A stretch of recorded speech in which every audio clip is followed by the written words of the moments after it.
تو بہرحال یہ ابھی ایک ایسی ایوالونگ کیونکہ دیکھیں نا سچویشن. برگیڈ صاحب، اگر 650 ٹروپس جس طرح وہ کہہ رہے ہیں، اب اس میں زیادہ بھی ہو سکتے ہیں، کم بھی ہو سکتے ہیں، لیکن 650 کا تو نمبر انہوں نے خود دیا، اور ہم نے اپنے پروگرام میں سب سے پہلے بتایا تھا کہ 650 جو ٹروپس ہیں وہ انہوں نے رکھنے ہیں وہاں پہ، اور انہی کے لیے یہ وہاں پہ ملٹری کمانڈ جو بنا رہے ہیں. تو یہ تو کھلم کھلا اس معاہدے کی خلاف ورزی ہوگی، اور پھر یہ دعوت دینے کے مترادف ہوگا طالبان کو کہ آئیں ہم پہ اٹیک کریں اور پھر ایک معاملہ شروع ہو.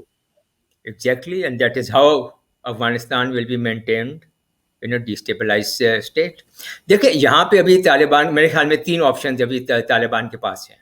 The best case scenario is کہ طالبان جو ہے وہ جو باقی دھڑے ہیں افغانستان کے اندر، اور نیشنل الائنس، ناردرن الائنس اور باقی جو گروپس ہیں ان کے ساتھ مل کر ایک لویا جرگہ کریں، ایک انٹرم گورنمنٹ بنائیں اور افغانستان کو کسی نہ کسی طرح سے نارملسی کی طرف واپس لے آئیں.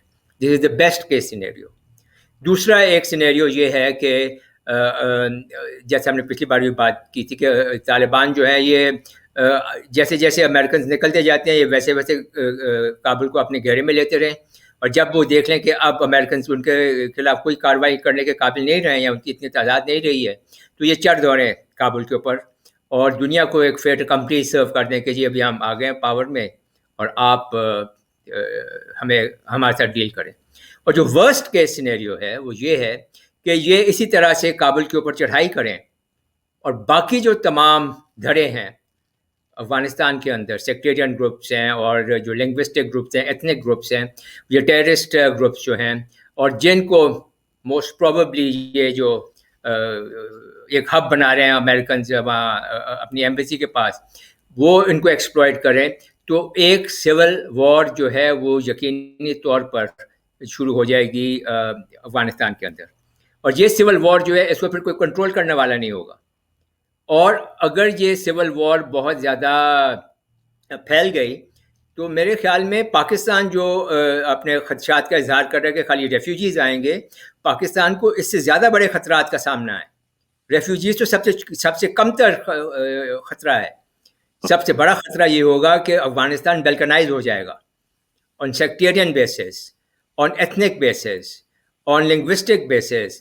پھر جو انٹرسٹ کے حساب سے جو ہیں اس سے اپنے جو لوکل وار لارڈز ہیں، وار لارڈ بھی ابھی جیسے آپ کو معلوم ہوگا وہ بھی ابھی حرکت میں آ گئے ہیں.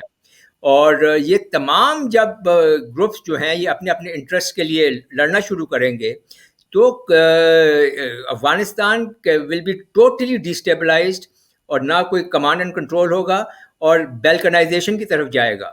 نہ صرف یہ بلکہ بیلکنائزیشن کے ساتھ ساتھ برگیڈ صاحب میرا خیال ہے کہ وہاں سے جو ٹی ٹی پی کے لوگ ہیں اور جو ان کے پرانے وہ گماشتے وہاں پہ بیٹھے ہوئے ہیں وہ ریفیوجیز کے بھیس میں آ سکتے ہیں. اور سیکنڈلی مجھے یہ بھی پتہ چلا ہے کہ جو افغان فورسز ہیں وہ بھی آہستہ آہستہ آہستہ آہستہ اپنے یونیفارمز وغیرہ اتار کے اپنا سب کچھ چھوڑ کے وہاں سے وہ پاکستان آنے کی کوشش کر رہے ہیں تاکہ جو طالبان کا ریت ہے اس سے بچ سکے. بالکل صحیح بات ہے، اور I think Pakistan is already working on it. اور میرے خیال میں اس دفعہ پاکستان کو ریفیوجیز کو جو ہے خاص ریسٹرکٹڈ ایریاز کے اندر محدود کر کے رکھنا چاہیے، اور ان کی باقاعدہ جو ہے رجسٹریشن ہونی چاہیے، اور ان کو لمٹ کرنا چاہیے ایک خاص ایریا میں، جیسے کہ ایران نے کیا تھا پہلے. ہم نے پہلے تو اپنی طرف سے ہم انصار بن گئے تھے اور ہم نے ایز انصار ان کو ایکسیپٹ کیا تھا، تو اس کا نتائج پاکستان کے لیے کوئی بہت اچھے نہیں نکلے. اس دفعہ میرے خیال میں ہمیں انصار کا کردار ضرور ادا کرنا چاہیے، ان کو تمام فیسلٹیز مطلب دینی چاہیے، مگر ان کو ریسٹرکٹ کرنا چاہیے خاص ایریاز میں، اور یہ یقین کرنا چاہیے کہ یہ وہیں پہ رہیں. اس طرح سے پاکستان جو پاکستان کے پرائم منسٹر صاحب ہیں، کیا آپ سمجھتے ہیں کہ ان کی تقریر سے آپ کو یہ لگتا ہے کہ پاکستان ریڈی ہے to face the brunt of everything whatever happens in Afghanistan? I think so. میرے خیال میں جو جس بات سے میں ایگری نہیں کرتا ہوں وہ یہ ہے کہ ہم we are giving the impression کہ ہم جیسے گھبرائے ہوئے ہیں کہ اگر سول وار ہوگی تو کیا ہوگا. بھائی 20 سال سے 40 سال سے جنگ ہو رہی ہے افغانستان میں، دنیا کی 2 سب سے میجر سپر پاورز وہاں آ کر لڑ چکی ہیں، نیٹو 40-42 ممالک کی فوجیں وہاں پہ آ کر لڑ چکی ہیں. کیا ہوا ہے؟ We have lived through all of that. ہم نے تو اس دوران یہ وار آن ٹیرر میں بے انتہا کامیابیاں حاصل کی ہیں، تو ہمیں گھبرانے کی ضرورت نہیں ہے. We are good enough, we are strong enough to deal with anything that the circumstances